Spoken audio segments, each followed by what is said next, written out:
ভারতকে দায়ী করা হচ্ছে অক্টোবরে পাকিস্তান ও আফগান সীমান্তে প্রাণঘাতী সংঘর্ষের জন্য। সংঘর্ষের পর পাকিস্তানের প্রতিরক্ষা মন্ত্রী অভিযোগ করেন সংঘর্ষের পেছনে ভারত রয়েছে।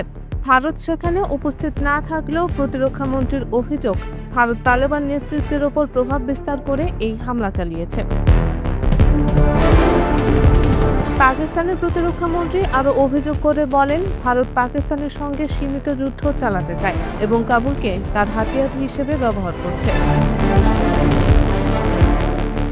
তবে পাকিস্তান এই অভিযোগের কোনো প্রমাণ উপস্থাপন করেনি। বিশ্লেষকরা বলছেন, আফগান সীমান্তে সংঘাতের জন্য ভারতের উপর দোষ চাপানোই পাকিস্তানের নতুন কৌশল।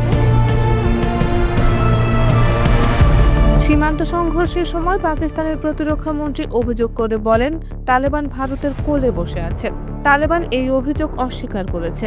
বিশেষজ্ঞরা বলছেন, ভারতের সঙ্গে তালেবানের ঘনিষ্ঠ সম্পর্কই পাকিস্তানের উদ্বেগ বাড়িয়েছে। ভারত পাকিস্তানের কূটনৈতিক ও মানবিক উপস্থিতি আগের তুলনায় শক্তিশালী হয়েছে। সাম্প্রতিক ভূমিকম্পের পর ভারতের পক্ষ থেকে 15 টন খাদ্য সামগ্রী পাঠানো হয়েছিল। পাশাপাশি ভারতের পররাষ্ট্রমন্ত্রী জয়শঙ্কর তালেবান নেতার সঙ্গে ফোনে কথা বলেন।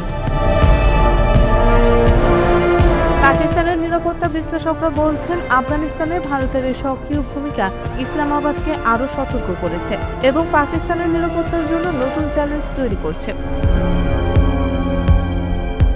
পাকিস্তান ভারত সীমান্ত এখনও উত্তপ্ত। মে মাসের সংঘর্ষের পর উভয় দেশ অস্ত্র ও সামরিক প্রস্তুতি জোরদার করেছে।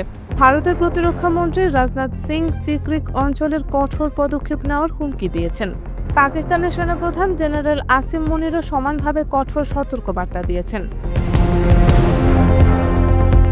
পাকিস্তানের সংবাদ মাধ্যমগুলো আফগান সীমান্ত সংলগ্ন বালুচিস্তান ও খাইবার পাখতুনখোয়া সহিংসতা বাড়ার জন্য ভারতকে দায়ী করছে। তবে বিশেষজ্ঞরা ভিন্ন কথা বলছেন। তাদের মতে, পাকিস্তান এভাবে ভেতরের এবং সীমান্তের বিভিন্ন সমস্যাকে একত্রিত করে ভারতকে প্রধান শত্রু হিসেবে উপস্থাপন করতে চাইছে। তালেবান এবং ভারতের ঘনিষ্ঠতা আফগানিস্তান ভারত পাকিস্তান কূটনীতির এক নতুন সংকট। পাকিস্তানের ভৌগোলিক অবস্থান আফগানিস্তান আর ভারতের মাঝামাঝি হওয়ায় তারা তালেবান ভারত জোটকে নিজেদের নিরাপত্তার জন্য হুমকি হিসেবে দেখছে। সামরিক ও কূটনৈতিক বিশ্লেষকরা বলছেন, সীমান্তে উত্তেজনা দীর্ঘ সময় ধরে চলমান থাকতে পারে এবং নতুন সংঘাতেরও সম্ভাবনা রয়েছে।